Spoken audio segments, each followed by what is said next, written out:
less than the size of a dime, rechargeable 1,000 times. And you can put it any place you want and get all the power you need depending upon the size. I was told I had to go to Kodak. And everybody says, why Kodak? Kodak is the largest manufacturer of batteries in the United States. Yeah, it's a good idea. The MIT approved it.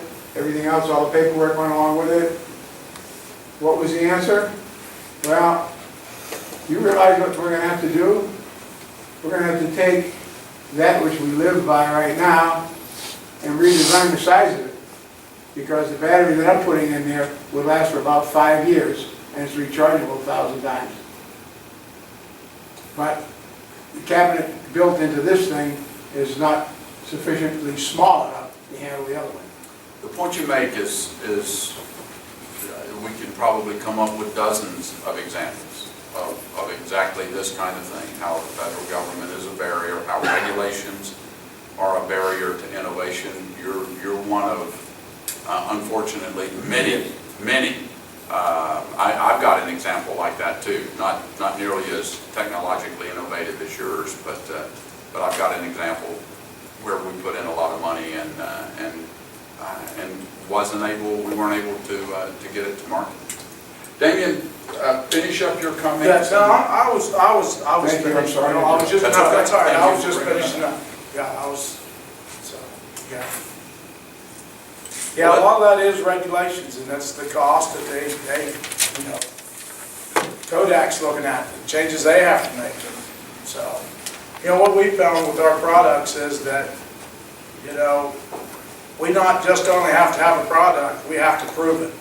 Because the Lowe's and the Walmarts and everybody, they got everybody coming after them with products. So, you know, I remember the first time I went to the patent lawyer with the groundhog, which was the original invention.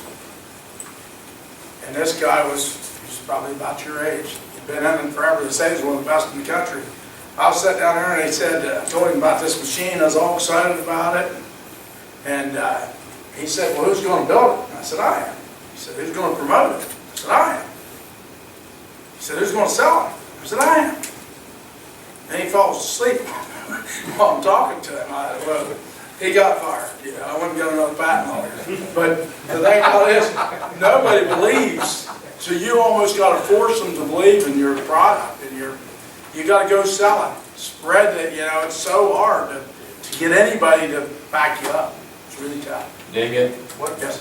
what 2 or 3 things in your business, right now you've got 100 employees, what 2 or 3 things that you can tell that you would like to say tonight that would help you to create more and hire more people? Well, the first thing is going to be, basically what we're talking about is let the private sector take care of it. Leave me, you know, when I was 9 years old, that was fair trade. As a service, Yeah. I'm allowed to do it, okay? Stay out of our business as much as possible.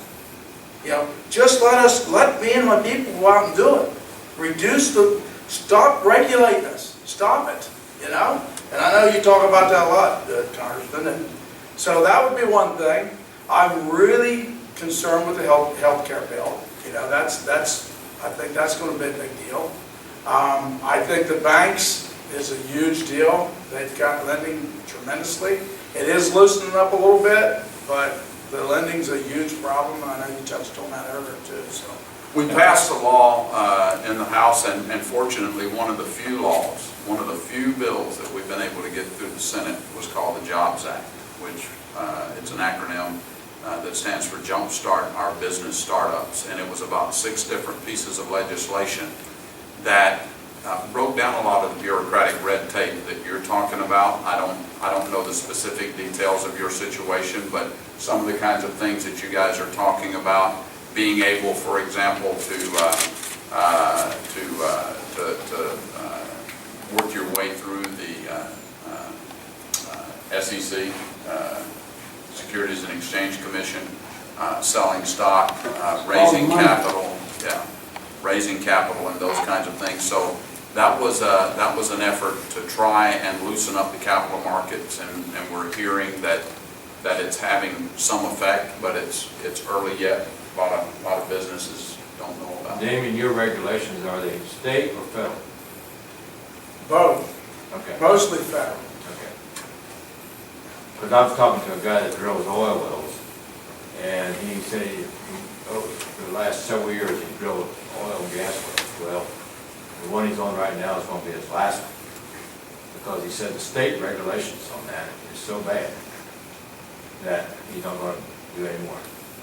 He's going to go broke. He has to meet all those regulations. Yeah. Yeah. And he lives right here in Washington County.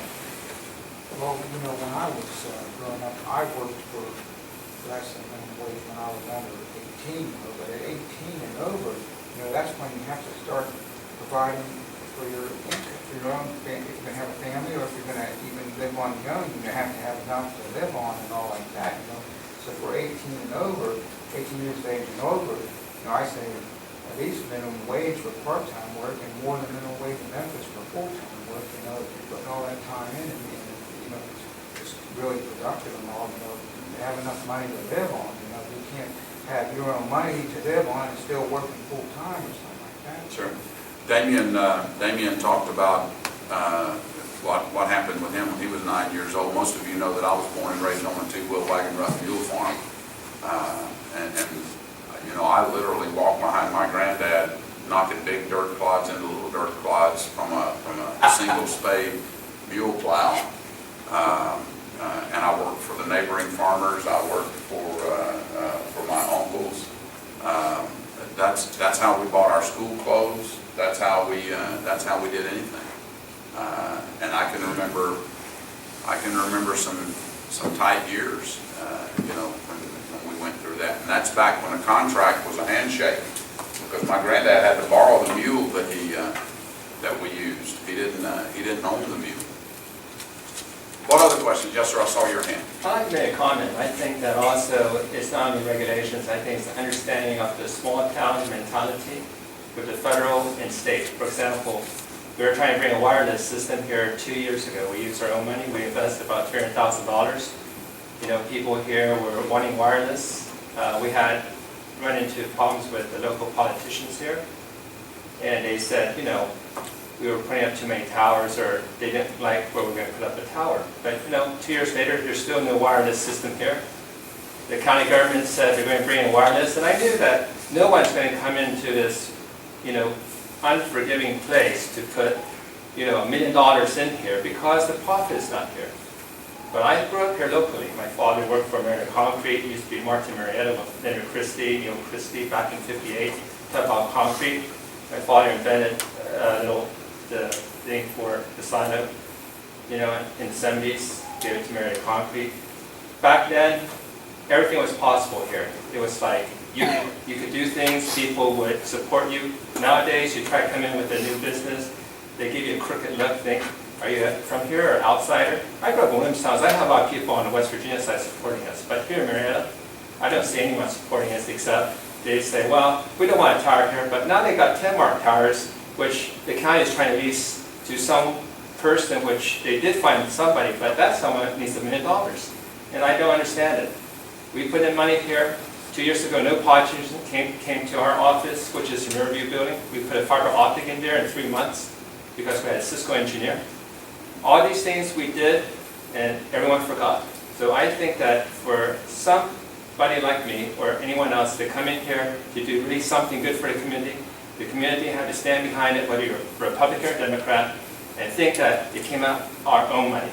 We didn't ask a single nickel from any of these taxpayers here, and we still have no support. How do you beat that? Yeah, you're talking about local government, county government, Yep. state government. That's outside of my jurisdiction, but it's relevant. It's relevant because we've got regulations at all levels that need to be broken down. And partnerships, I think when you come to the table as business people and government and labor, that you can walk away winners, winners, and winners, and everybody get a little bit of something that they need, and that's what moves the ball forward. As Bruce Springsteen said, no one wins unless everyone wins. Bruce Springsteen said a lot of other things, though.